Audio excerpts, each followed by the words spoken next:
اللهم اغسلني بمشورەوە لە گوناه و تاوانەکانم و ئەم چڵک و پیسی گوناه و تاوانم لێ بێتەوە بالماء والثلج والبرد بەم سێشتە بە ئاو و بە بەفر ثلج و هەروەها بە تەرزە لەوانەیە چێ بڵێ باشە ئاو هۆکاری پاکبوونەوەیە بەڵام ئەی بەفر و تەرزە چ پەیوەندیەکی بە مەوزوعەوە هەیە بۆچی ئەمەی هێناوە لە کاتێکا پێغەمبەری خوا صلی الله عليه وسلم لە بیابانێکە ژیاوە لەوانەیە بە دەگمەن نەبێت بارانێکی ئەوتۆشی لێ نەبارێت بارانێکی کەمی لێ ببارێت ناوە ناوەیە و بارانێکی زۆر کەمی هەیە پاشە چۆنە باسی بەفر و تەرزەی کردووە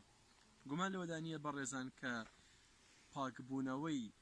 ئینسان لە چڵک و پیسیە حسیەکان کە هەستی پێ دەکەین ئەمانە هۆکارێکن کە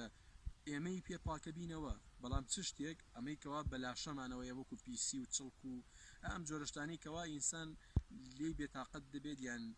هەنێ جار هەیە بێزی لێ دەکات بەم شتانە پاکی ئەکاتەوە بە ئاو کە سەرچاوی ئەم ئاوەش بەشێکی بریتە لەو بەفر و تەرزەی کە ئەبارێت و لە مستەقبەلە ئەبێتەوە بە ئاوی ژێرزەوی و دەچێتەوە ناخی زەوی و پانگەخواتەوە دواتر دووبارە دەرێتەوە بەڵام ئەگەر سیرکەین بەڕێزان ئەگەر یەکێک لە ئێمە ڕۆژێ لە ڕۆژان تەجربەمان کرد بێت ئەوە چەند دقیقەیەک نیو سەعاتێک زیاتر کەمتریان جاری وایە کەسانی حەزیان لێ زیاتریش ئەچن لەناو ئەم بەفرە هاتوچۆوەکەن و یەن و ئەڕۆن سەیرەکەی ئەم پێڵاو و قۆنەرەی کە لە پێیانە حاشا لە ڕووی بەڕێستان بەڕادەیەک پاکە بێتەوە کە لەوانەیە بە هیچ شتێکی ترەوە پاک نەبێتەوە سیارێک بهێنە مدەیەک لەناو ئەم بەفرە یاری پێ بکە بهێنە و بی بەولی خوڕا